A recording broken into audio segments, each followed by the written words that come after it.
కథాస్రవంతి. ఆంధ్ర భూమి వారపత్రిక వారి కథల పోటీలో ప్రత్యేక బహుమతి పొందిన కథ గాంధీ తాత నవ్వాడు. రచన శ్రీ సింహప్రసాద్. వినిపిస్తున్నది పప్పు భోగారావు. సింహప్రసాద్ పేరుతో రచనలు చేసే వీరి పూర్తి పేరు చలంకూరి వరాహ నరసింహప్రసాద్. పశ్చిమ గోదావరి జిల్లా నర్సాపురం మండలంలోని మల్లవరం గ్రామంలో 15/5/1952 సంవత్సరంలో రైతు కుటుంబంలో జన్మించారు. ఇండియన్ బ్యాంకులో సీనియర్ మేనేజర్గా పనిచేస్తూ 2001లో వీఆర్ఎస్ తీసుకున్నారు. హైదరాబాద్లోని కేపీహెచ్బీ కాలనీలో 2001లో Sri Sri academy IIT foundation centre నెలకొల్పి 2019 వరకు 2003లో శ్రీశ్రీ వొకేషనల్ జూనియర్ కాలేజీ స్థాపించి దాని ప్రిన్సిపాల్గా 2017 వరకు నిర్వహించారు. 1973 సంవత్సరంలో సాహిత్య ప్రస్థానం స్వాతి కథతో ప్రారంభించారు. ఇంతవరకు 485 కథలు, 72 నవలలు వివిధ పత్రికలలో ప్రచురించబడినవి. వాటిల్లో 125 కథలకు, 21 నవలలకు, 2 నాటకాలకు, 2 నాటికలకు, కొన్ని కవితలకు బహుమతులు అందుకున్నారు. 41 కథలు కన్నడ, హిందీ, తమిళ, ఇంగ్లీష్ భాషల్లోకి, 3 నవలలు కన్నడంలోకి అనువదింపబడ్డాయి. వివాహవేదం కన్నడంలోకి అనువదింపబడి సీరియల్గా ప్రచురింపబడుతోంది మరియు ఇంగ్లీష్లోకి అనువదింపబడుతోంది.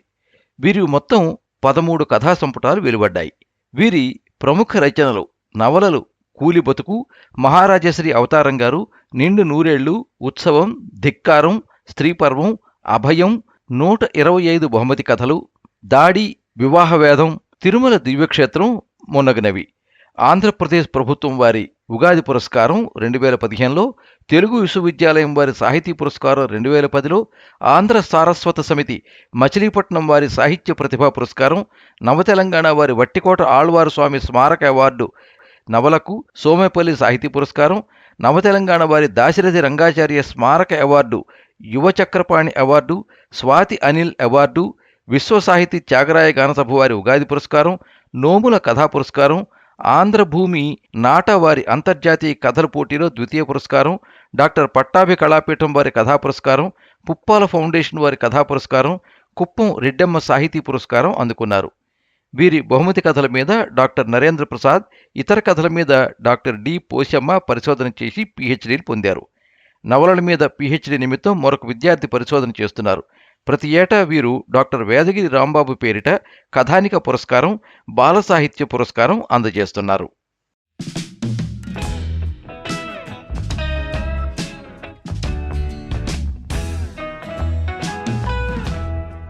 కొంచెం కన్సెషన్ ఇవ్వండి సార్, ప్లీజ్.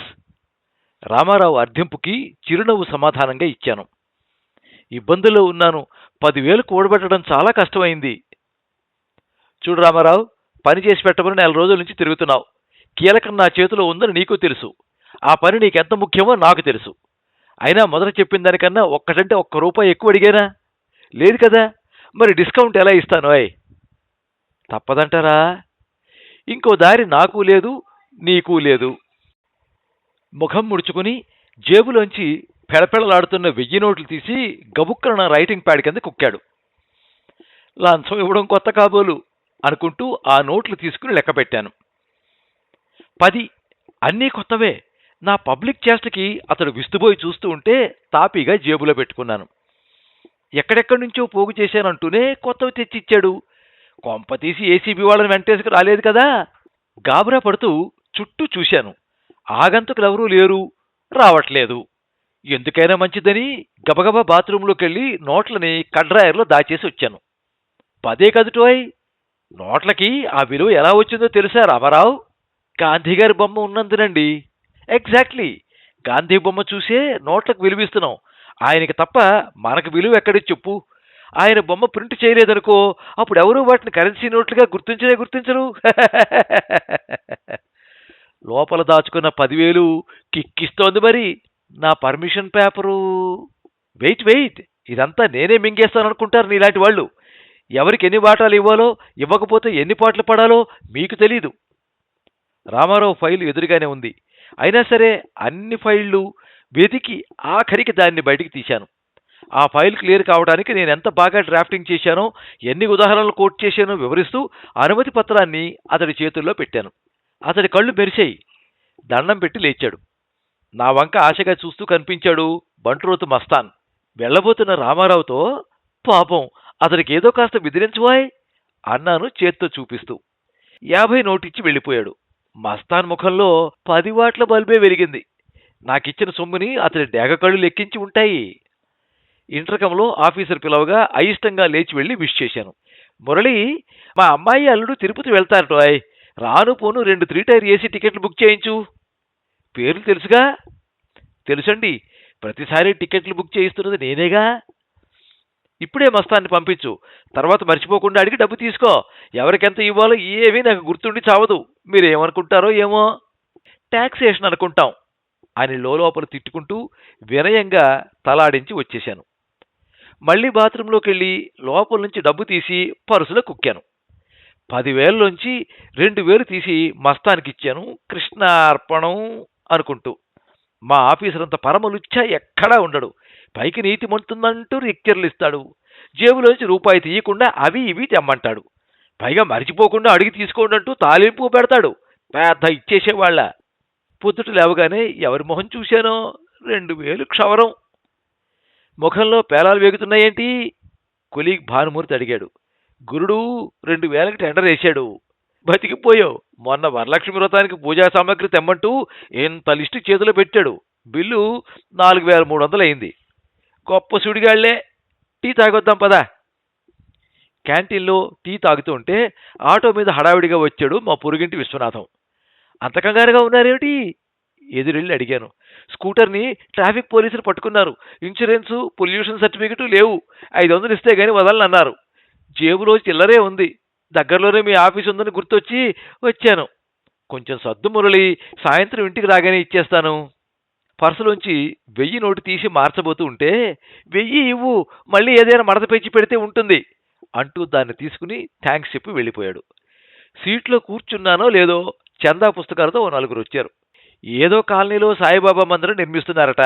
తోచిన చందా ఇమ్మన్నారు. లేదనడానికి నోరు రాలేదు. పైగా ఇవాళ గురువారం. సాయి మీద నాకు అంతో ఇంతో నమ్మకం, భక్తి ఉన్నాయాయే. 500 రాయండి. 1000 నోటు ఇచ్చాను. 500 కాగితాలు తిరిగి ఇచ్చారు. రసీదులోని బాబా ఫోటో వంక చూశాను. చల్లగా చూస్తున్నాడు. పాప పరిహారం అయినట్టు అనుభూతించాను. ఆఫీస్ అయ్యాక వెళ్ళబోతుంటే గేటు దగ్గర శారద గారు కనిపించారు. ఈ నెలలో గోల్డ్ స్కీమ్ వాయిదా కట్టలేదని గుర్తొచ్చింది. 2,000 తీసిచ్చి, మన జ్యువెలరీ షాప్లో గోల్డ్ స్కీమ్ కట్టండి మేడం, మా ఆవిడ పేరు గుర్తుందిగా అన్నాను. గుర్తుందిలేండి. ఇవాళ చాలా హుషారుగా ఉన్నారు. వలలో పెద్ద చేప పడిందా? కళ్ళు చికిరించి నవ్వుతూ అడిగింది. సీట్లోంచి కదలదు కానీ ఆఫీస్ సంగతులన్నీ ఆవిడకి చిత్రంగా తెలిసిపోతూ ఉంటాయి. మోస్తరు చేప నవ్వాను. మీ సీటు కామధేనువులేండి నిట్టూరుస్తూ అంది. అక్కడికి తను తక్కువైనట్టు, బతిమాలితే మేము రేటు తగ్గిస్తాం కానీ తను పైసా కూడా తగ్గదు. సిటీలో అన్ని వైపులా ప్లాట్లు కొనేసిందంటే ఆశ్చర్యమే ఉంది. వెర్రిగా నవ్వి బైక్ స్టార్ట్ చేశాను. వచ్చారా? మీకోసమే చూస్తున్నాను అంది రమ గుమ్మంలోనే ఎదురై. డబ్బు అవసరం పడిందన్నమాట. సూపర్ బజార్కి వెళ్ళి వెచ్చాలు తేవాలి. 2,000 ఇవ్వండి. మొన్న ఫస్ట్ వీక్లోనే కదా కొనుక్కొచ్చావు, అప్పుడే అయిపోయాయా? ఎవరిదో పెళ్ళంటూ మీ దండు వచ్చి పడిందిగా, 4 రోజుల్లోనే ఇల్లు గుల్ల చేసిపోయారు నిష్ఠూరంగా అంది. మారు మాట్లాడకుండా అడిగినంత ఇచ్చాను. లక్ష్మీదేవి చాలా చంచలమైనది. ఒక్కచోట ఒక్కరోజు నిలకడగా ఉండదు కదా. సుపుత్రుడు బయటకు వెళ్ళబోతూ నన్ను చూసి ఆగాడు. ఇప్పుడెక్కడికి రా తయారయ్యావు? ఫ్రెండ్స్ అందరం సరదాగా రెస్టారెంట్లో కలుద్దామని ప్లాన్ చేసుకున్నాం డాడ్. రోజు కాలేజీలో కలుస్తూనే ఉన్నారుగా. వీళ్ళు హై స్కూల్ ఫ్రెండ్స్. సర్లే, మమ్మీ సూపర్ బజార్కి వెళ్ళింది, నేను స్నానం చేసి వచ్చేదాకా ఆగు. ఈలోగా విశ్వనాథ్ అంకుల్ వస్తే కూర్చోమని చెప్పు. ఎలాంటి గుణుగుడు లేకుండా తలాడించి టీవీ రిమోట్ చేతిలోకి తీసుకున్నాడు. మరి 2 గంటలకు దుమదుమలాడుతూ బజార్ నుంచి వచ్చింది రమ. ముఖం ఎర్రగా ఉబ్బి ఉంది. ముక్కు పుటాలు అదురుతున్నాయి. కన్నీళ్లు పొంగి వస్తున్నాయి. తనకిచ్చిన 2,000 నోట్లని నా మీదకి విసిరేస్తూ, ఎక్కడి నుంచి కొట్టుకొచ్చారు ఈ దొంగ నోట్లు అంది రోషంగా బుసలు కొడుతూ. దొంగ నోట్లా? నోట్లను చేతిలోకి తీసుకుంటూ అప్రతిభుడై చూస్తూ అడిగాను. కాకపోతే దొర నోట్లు అనుకున్నారా? మీరు లంచాలు మేస్తారని తెలుసు కానీ ఇలా దొంగ నోట్లు మారుస్తారని నాకు ఇంత దాకా తెలియదు. అసలు ఏమైందే? ఇంకేమవ్వాలి? అందరి ముందు మెడబట్టి బయటికి గంటేశాడు. దొంగ నోట్లు తెచ్చి ఎవరిని బురిడి కొట్టిద్దాం అనుకున్నావే అని తిట్టు తిట్టకుండా తిట్టాడు.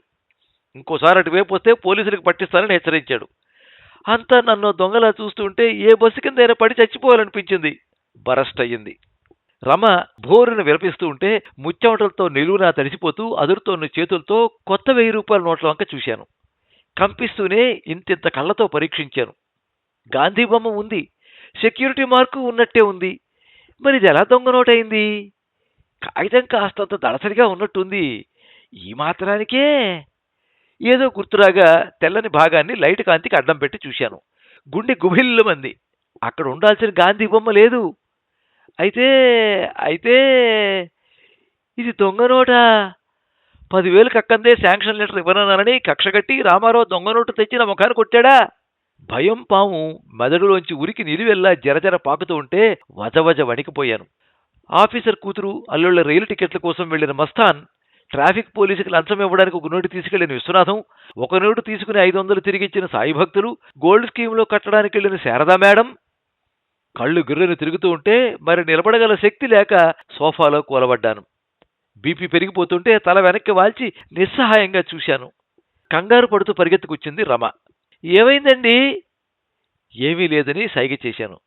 గుండెల మీద చేయి పెట్టుకున్నారే, గుండెపోటు వస్తోందా? నథింగ్, ఏం లేదు. మంచినీళ్ళు తెచ్చిస్తూ, ఏ పాపిష్టి వెతవండి ఆ దొంగ నోట్లు మీకు అంటగట్టింది? నిలదీసింది. నేను జవాబు ఇవ్వకపోయేసరికి కొత్త కస్టమరా అని అడిగింది. తల ఆడించాను. వాడేం బాగుపడతాడులేండి, మీ ఉసురు పోసుకుని మట్టి కొట్టుకుపోతాడు. అయినా ఇవాళ రేపు రోజులు బాగా లేవు. ఎవరిని పడితే వాళ్ళని నమ్మకండి. కసితో కేసుల్లో ఇరికించేయాలని చూస్తున్నారు మాయదారి జనం. అదిరిపడి చూశాను. నా గుండె శబ్దం నాకు స్పష్టంగా వినిపించేంతగా పెరిగిపోయింది. రామారావు ఎంతో మర్యాదస్తుడిగా నటించేవాడు. లంచం ఇస్తే గాని అతని ఫైలు ముట్టనన్నానని కక్షతో దొంగ నోట్లు ఇచ్చాడా? నన్ను కటకటాల వెనక్కి తోసేయాలని కుట్ర పన్నాడా? అంతే అయ్యుంటుంది. లేక అవి దొంగ నోట్లని అతనికే తెలియదేమో పాపం. అనవసరంగా అతని శీలాన్ని శంకిస్తున్నానేమో. సరే, ఇప్పుడెలా ఈ గండ నుంచి బయటపడటం? గుండెల్లో సినీ ఫ్యాక్షనిస్టుల వైట్ సుమోలు గాలిలోకి ఎగిరి పేలుతున్నాయి.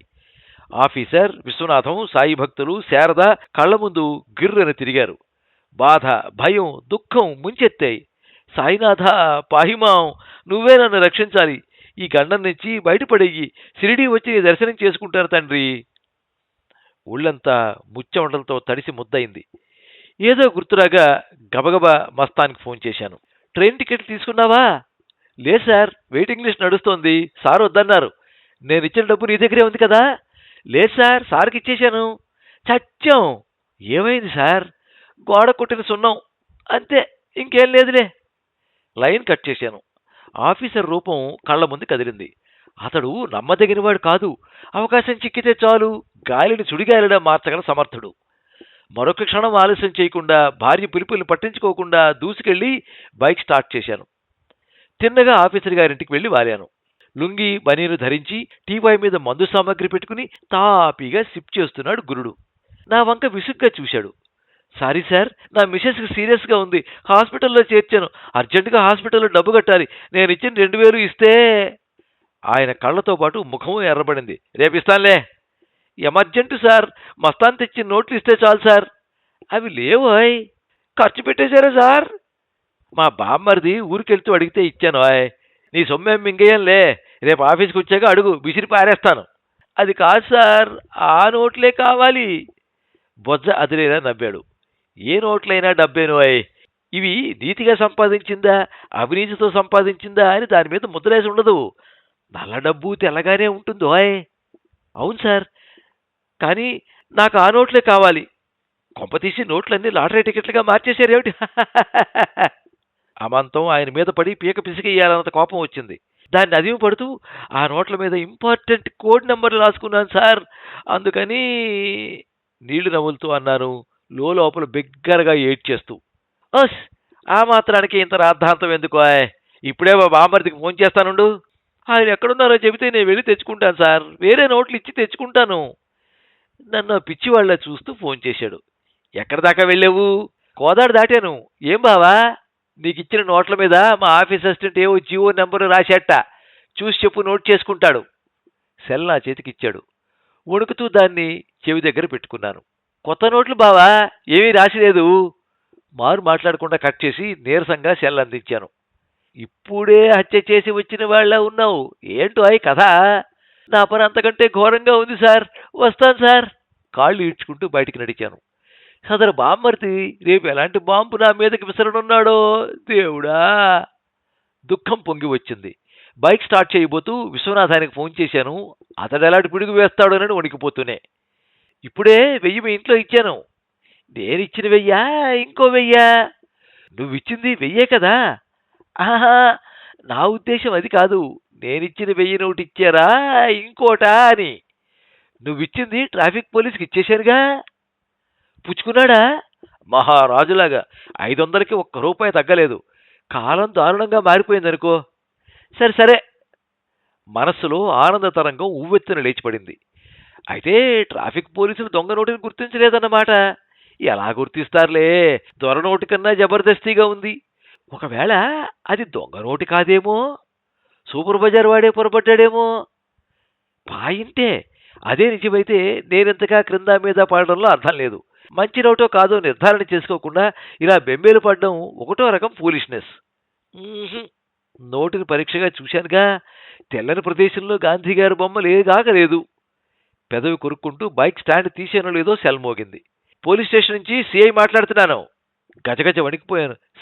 సార్ నువ్వు అర్జెంటుగా స్టేషన్కి రా. అలాగే సార్, వచ్చేస్తాను సార్. అయిపోయింది. నా పని ఖతం. బహుశా ట్రాఫిక్ పోలీసులు దొంగ నోటుని స్టేషన్లో అప్పగించి ఉంటారు. ఎలాంటి చావు వచ్చి పడిందిరా దేవుడా! బుద్ధి గడ్డి తిని గడ్డి మేసినందుకు పరువు, మర్యాద, గౌరవం మట్టి కొట్టుకుపోవడమే కాదు, జైల్లో ఊచలు లెక్క పెడుతూ చిప్పకూడి తినాల్సిన కర్మ పట్టబోతోంది. ఊరు, వాడ, బంధువులు, మిత్రులు, తెలిసిన వాళ్ళు, తెలియని వాళ్ళు అంతా నా ముఖం మీద ఉమ్మేస్తారు. దొరికిందే సందని టీవీ ఛానళ్ల వాళ్ళు పదే పదే నన్ను చూపిస్తూ బ్రేకింగ్ న్యూస్లు అల్లుతారు. ఎవరో ఎడాపెడా కర్రతో బాదినట్టు అనుభూతి కలిగింది. బిక్క చచ్చిపోయాను. ఆ కర్ర గాంధీ తాతదా? మా హై స్కూల్ ఆవరణలో గాంధీ తాత విగ్రహం ఉండేది. ఆయన చేతిలోని కర్ర నన్ను ఎప్పుడూ అబ్బురపరుస్తూ ఉండేది. ఓసారి హింస వద్దన్న గాంధీ తాత చేతిలో కర్ర ఉందేంటండి అని మా మాస్టర్ని అడిగాను. తప్పుడు మార్గాన్ని వెళ్లే వారిని హెచ్చరించడానికి రా, అవసరమైతే దండించి దారిలో పెట్టడానికి కూడా. బాగా గుర్తుపెట్టుకుని బుద్ధిగా మసలుకో, పైకొస్తావు. అప్పుడు బుద్ధిగా తలాడించినా ఉద్యోగంలో చేరాక, జనం అవసరార్థం నా చుట్టూ తిరగడం మొదలయ్యాక, అర్ధాంతరంగా ధనవంతుణ్ణి, తద్వారా గొప్పవాణ్ణి అయిపోవాలన్నాక లంచాలు మరిగాను. జీతాన్ని టిప్పుగా చూడడం మొదలెట్టాను. కరెన్సీ నోట్ల రెపరెపల్లో సుఖాన్ని, ఆనందాన్ని చూసుకుంటూ వచ్చాను. అలాంటిది ఇవాళ ఎత్తి కొదేసినట్టు నెత్తిమీద ఇనుప పాదం మోపి వామనుడు తొక్కేస్తుంటే పాతాళంలోకి లోపలికి పోతున్నట్టు కన్నీటి తెరల్లోంచి దారి సరిగ్గా కనిపించట్లేదు. అయినా ఎలా వెళ్లి స్టేషన్లో పడ్డానో నాకే తెలీదు. ఇన్స్పెక్టర్ దగ్గరికి వెళ్ళి వణుకుతూ విష్ చేశాను. ఎందుకో అతని వెనకాలన్న లాకప్ రూమ్ వంక చూసిన వాడినల్లా అందులో ఉన్న మా అబ్బాయిని చూసి అదిరిపడ్డాను. మా అబ్బాయి సార్? మీవాడే. అతగాడు ఇప్పుడు పెద్ద చలాకీ అయ్యాడు. ఏం చేశాడు సార్? దొంగ నోట్లు మారుస్తున్నాడు. నా నెత్తిన పిడుగుపడింది. దొంగ నోట్లా? ఆ రాకెట్ గురించి చెప్పమంటే నోరు విప్పడు. 4 తగిలించేసరికి మీ జేబులోంచి కొట్టేశానన్నాడు. మీలాంటి పెద్ద మనిషి మీద అభాండం వేస్తున్నాడు చూడండి. మీరు గవర్నమెంట్ ఉద్యోగే కదా, ఇందులోని సాధక బాధకాలు మీకు బాగా తెలుసుగా. అడిగి చూడండి, చెబుతాడేమో. లేకపోతే కేసుల్లో పీకలోతు కూరుకుపోతాడు. ప్రభుత్వ ఉద్యోగాలకు పనికి రాకుండా పోతాడు.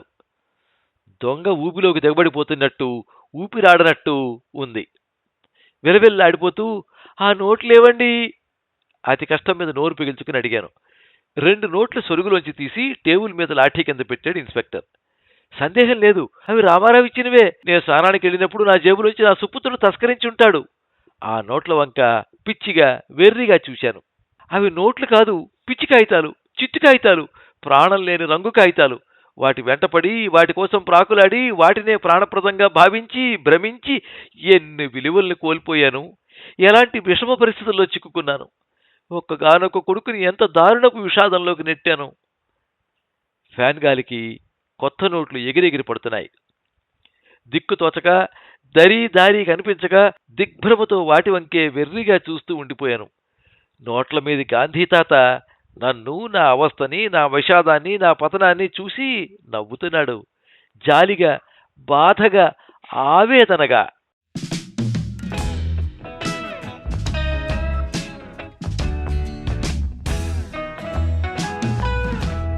మీరింతవరకు గాంధీ తాత నవ్వాడు కథ విన్నారు. రచన శ్రీ సింహప్రసాద్. వినిపించినది పప్పు భోగారావు.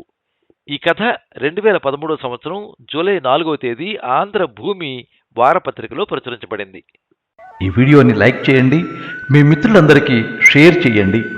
ఇలాంటి మరిన్ని మంచి కథలు వినిపించడానికి ఈ ఛానల్ని సబ్స్క్రైబ్ చేసుకోండి. పక్కనే ఉండే బెల్ ఐకాన్ని క్లిక్ చేస్తే ఇలా అప్లోడ్ చేసే వీడియోల వివరాలన్నీ కూడా మీకు ఎప్పటికప్పుడు నోటిఫికేషన్ ద్వారా తెలుస్తాయి. ఎప్పుడు మీ అభిమానాన్ని కోరుకునే పప్పు భోగారావు. సర్వే జనాః సుఖినో భవంతు. కథా స్రవంతి